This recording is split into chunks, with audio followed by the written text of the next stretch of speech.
Sebelum melanjutkan, jangan lupa subscribe dulu. Terima kasih.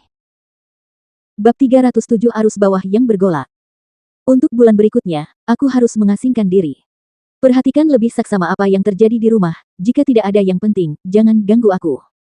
Setelah meninggalkan instruksinya, dia berjalan menuju halaman tempat tinggalnya. Setelah Feng Xiao menjawab, dia tidak mengikutinya tetapi merapikan barang-barangnya sebelum pergi.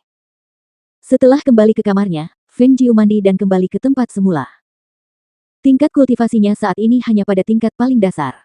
Dia bermaksud untuk mencapai tahap puncak dalam waktu setengah bulan. Di ruang miliknya ini, terdapat konsentrasi ki spiritual yang kuat untuk membantunya dalam kultivasinya. Dia juga memiliki keuntungan untuk menggunakan pil untuk membantunya dalam terobosan ini. Terlebih lagi, waktu mengalir berbeda di tempat ini. 3 hari di sini setara dengan 1 hari di luar. Perbedaan waktu ini merupakan keuntungan penting bagi kultivasi, oleh karena itu, dia sangat yakin bahwa dia dapat menghabiskan setengah bulan ini dan memasuki tahap puncak. Melihat Phoenix kecil itu tidak menunjukkan tanda-tanda bangun, ia mencari tempat untuk duduk dan duduk dalam posisi lotus dan mulai bermeditasi. Waktu terus berjalan dan membuat orang-orang penasaran mengapa tidak ada pergerakan dari kediaman Feng. Setelah bertanya, mereka baru menyadari bahwa nona tertua di kediaman Feng tidak ada di sana dan patriark tua itu sedang menyendiri. Tidak mengherankan bahwa segala sesuatunya berjalan dengan damai, mungkin kedok yang tenang ini akan hancur saat nona tertua Feng kembali, saat patriark tua keluar dari pengasingannya atau putra mahkota dari negara Green Galup datang sendiri. Namun, arus bawah dari seluruh sandiwara ini muncul setiap saat. Si tua putih, mari kita bahas satu putaran lagi sebelum kita kembali. Mari kita manfaatkan kesempatan ini karena King Ge tidak ada di rumah. Aku akan menambahkan porsi makanan lagi. Bagaimana menurutmu? Menyeberangi jalan pegunungan yang berkelok-kelok, Feng Xiao mengenakan jubah kasual saat ia duduk di punggung si tua putih sambil berbicara dengannya. Inilah yang telah ia lakukan selama ini, membantu putrinya melatih si tua putih dan mengurangi berat badannya. Meringkik. Saat mendengar porsi makanannya bertambah, si tua putih sangat gembira dan bersemangat. Ekornya bergoyang-goyang kegirangan, pinggulnya bergoyang-goyang seolah mengatakan kepadanya bahwa ini adalah ide bagus. Hahaha. Baiklah, berhentilah bergoyang-goyang begitu, nanti aku jatuh.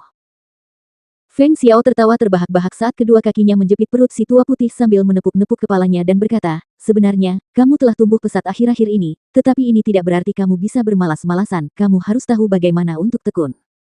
Cek. Si tua putih mendengus berat dari lubang hidungnya dan memalingkan muka dengan jijik seraya ia menghentakkan kukunya. Tiba-tiba, pepohonan di kedua sisi jalan pegunungan berdesir meskipun tidak ada angin. Si tua putih menghentikan langkahnya, sambil melihat sekeliling.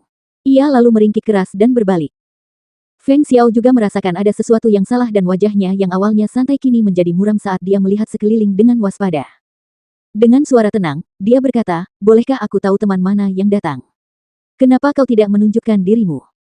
Saat dia berbicara, seluruh lingkungan menjadi sunyi, seolah-olah semuanya membeku di tempatnya. Namun, saat berikutnya, sebuah anak panah tajam melesat keluar dari pepohonan yang rimbun saat niat membunuh yang kuat mengikuti anak panah itu saat melesat ke arah Feng Xiao yang sedang duduk di punggung si tua putih. Meringkik. Kilatan berbahaya melintas di mata Feng Xiao saat dia menghindarinya sambil bergeser sedikit, saat serangkaian anak panah lainnya melesat ke arahnya. Anak panah ketiga ditutupi dengan nafsu haus darah yang kuat. Wus, plus wus, plus wus, plus. Dentang, dentang. Serangkaian anak panah melesat ke arahnya dan dia segera mengeluarkan pedang lebarnya dan ketika pedang itu bertabrakan dengan anak panah, dia bisa merasakan kekuatan besar di belakangnya dan mendorongnya kembali. Saat berikutnya, ketika dia menyapu hujan anak panah, ada satu yang menuju ke lengannya yang memegang pedang lebar itu.